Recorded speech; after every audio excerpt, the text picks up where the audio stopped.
पार्टियों ने लगभग प्रदर्शन कर लिया है, अब तक तो माफ़ी मांगी नहीं है। तो मैं भी इस बात को समझता था, मैंने तय किया अपनी पार्टी संगठन के लोगों के साथ बैठ के कि इस बार इसका परमानेंट सोल्यूशन ढूंढना है। जिस सत्ता के नशे में भारतीय जनता पार्टी के लोग इस देश के संविधान को और महापुरुषों को अपमानित करने का काम कर रहे हैं, वो सभी महापुरुष जिन्होंने इस संविधान के निर्माण में योगदान दिया और उनमें जो हमारे गुरु भी हैं बाबा साहब अम्बेडकर, उनका अपमान करने वालों को हम इस बार बहुत मजबूत सबक सिखाने के लिए तैयारी कर रहे हैं। सर, जिस तरह से इस अपमान पर सभी विपक्षी दल जो है वो बोल रहे हैं और बीएसपी का भी एक विरोध प्रदर्शन 24 को हुआ, भीम आर्मी अब तक खामोश क्यों है?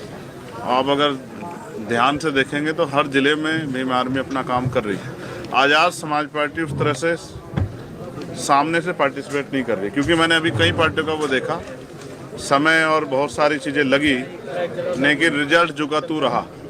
तो मैंने कहा ना कि अगर हम 2 कदम पीछे हटे हैं तो इसलिए नहीं कि हम इस विरोध का हिस्सा नहीं है। पार्लियामेंट में भी सबसे पहले ये विरोध हम लोगों ने शुरू किया, लेकिन हम लोग पीछे इसलिए हटे हैं कि हम इसकी बड़ी तैयारी करेंगे, और चाहे दिल्ली में या जिस भी तरह से पार्टी की जो स्ट्रेटजी होगी, ऐसा मजबूत जो है विरोध दर्ज कराएंगे कि सरकार के पैर उठ जाए। प्रधानमंत्री ने क्रिसमस के मौके पर कहा है कि दुनिया में कहीं भी हिंसा होती है तो मुझे दुख होता है, इस पर क्या कहना है? प्रधानमंत्री तो बहुत अच्छी बातें कहते हैं, काश उनका किरदार भी ऐसा ही होता।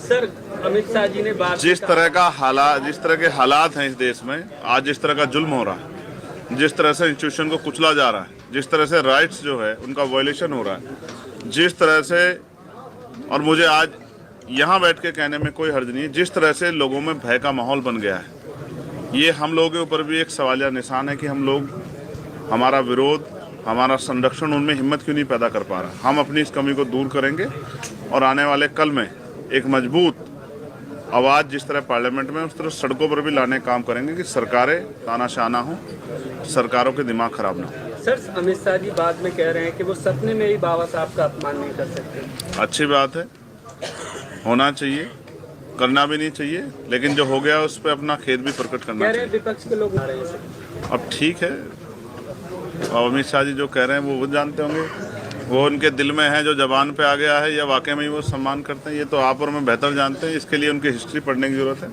और हिस्ट्री इस बात की गवाही देती है कभी उन्होंने संविधान का सम्मान नहीं किया, और उनका जो मूल संगठन है उन्होंने हमेशा संविधान के खिलाफ काम किया। केसेस ऑफ वर्शिप एक्ट की जिस तरह से धज्जियां उड़ाई जा रही हैं, सुप्रीम कोर्ट के जज रास्ता खोल रहे हैं कि क्या कहते हैं, जो मस्जिद की खुदाई हो, मंदिर खोजे जाए, इस पर क्या है? देखिए, मुझे बड़ी निराशा हुई हमारे पूर्व चीफ जस्टिस से, उनके कारनामों से।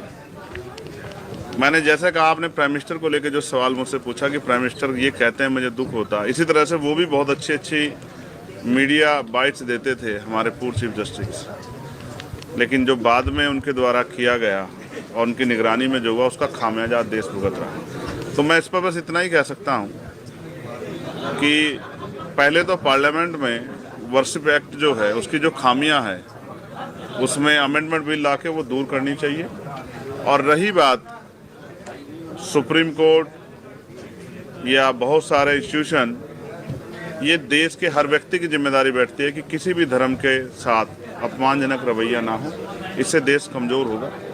और जो सियासी साजिश की जा रही है अपने निजी फायदे के लिए, जबकि उनके बड़े लीडर्स भी कह चुके हैं कि हर मस्जिद के नीचे मंदिर मत ढूंढो, लेकिन मुझे लगता है कि आज वो उनकी सोच से भी आगे निकल गए हैं। ये माहौल उन्होंने बनाया, इसका खामियाजा भी उनको भुगतना पड़ेगा। आपको लगता है जो मोहन भागवत का बयान था वो पब्लिक स्टंट था?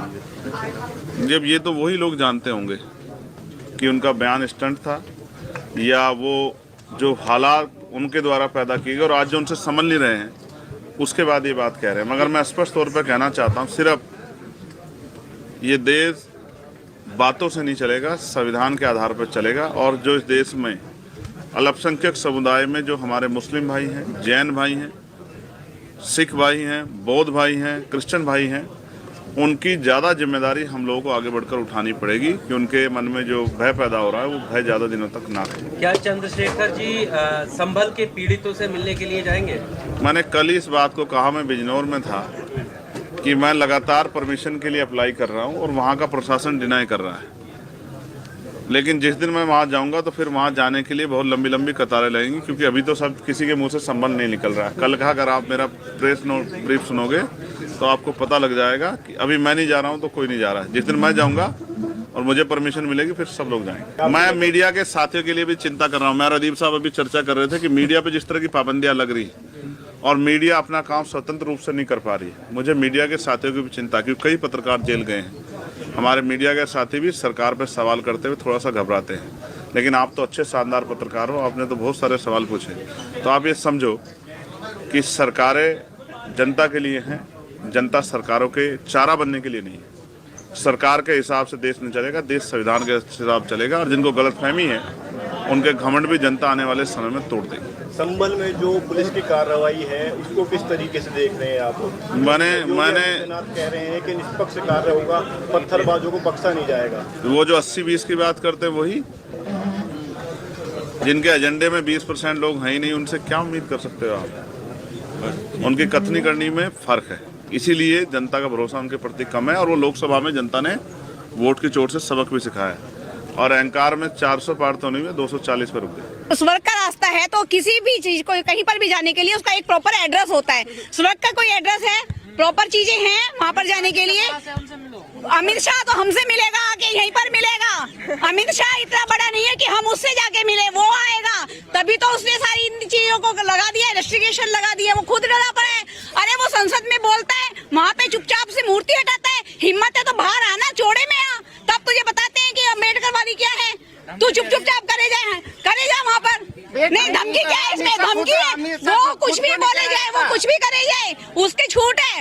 हम पब्लिक बनाया किसने? अमित शाह को, मोदी को बनाया किसने? हम लोग लाए, हम लोग लाए। वोट किससे? वोट हम लोगों से, हमारी एक वोट से। वोट का अधिकार किसने दिया? संविधान किसने लिखा? बाबा साहब ने। तो वो भूल रहे हैं क्या? भूल रहे हैं? नहीं, हम बोलते हैं आपके पूर्वजों को, किसी को बोलते हैं आप राम के अनुयायी हैं, आप राम को मानने वाले हैं, हम बाबा साहब को मानने वाले हैं, तो आप क्यों मतभेद इसको कर रहे हैं? प्रतिमा हटा दिया, प्रतिमा तो वो उसने कमरे में जाके हटाई ना, वहाँ पर हटाई ना, चुपचाप ऐलान करके हटाई। कोई भी चीज हटाने से पहले अगर आप संविधान में लिखा गया है कोई भी परमिशन, अभी परमिशन के लिए हम गए, उन्होंने कहा 10 दिन का इमरजेंसी लगी। इमरजेंसी के लिए आप एम्बुलेंस लाते हैं, रेड लाइट पास क्रॉस करते हैं ना, कोई पेनल्टी डालते हैं? नहीं डालते। अरे पहले पढ़ लिख लो, स्कूलों में चले जाओ, मंदिरों की जगह स्कूलों में चले जाओ तो कुछ दिमाग आ जाएगा। आपको बोलने से पहले कुछ परेशानी नहीं होगी, फिर माफी मांगेंगे, इस्तीफा भी देंगे। और नहीं तो 2 अप्रैल याद नहीं है उनको क्या? वही चीज दोबारा आ जाएगी, 2 अप्रैल से ज्यादा आएगी। कि है ना, इतना नाम अगर भगवान का लेते तो स्वर्ग की यात्रा हो जाती, या स्वर्ग का आप जीवन जी लेते। तो मुझे ये बताइए कि ये जो दलित, पिछड़े, शोषित और महिलाएं, जो उनका जीवन जो नरकीय था, जब बाबा साहब के संविधान ने उन्होंने कानून के द्वारा जो जीवन दिया, जो आज हम यहाँ खड़े हैं, तो कहीं ना कहीं ये संविधान की देन है ना। तो हमें तो जो सम्मानीय जीवन स्वाभिमान के साथ मिल रहा है वो कहीं ना कहीं बाबा साहब की देन है ना। तो हमारी तो यही स्वर्ग है। तो किस वो दिखावा, वो हाथी के दांत दिखाने के कुछ और खाने के कुछ होते हैं ना। तो यही प्रवृत्ति है इनकी, दिमाग के अंदर इनका यही चल रहा है। ये सिर्फ है ना मनुस्मृति लागू करना। काउंटडाउन शुरू हो गया है सर, काउंटडाउन उनका शुरू हो गया है, इसलिए 26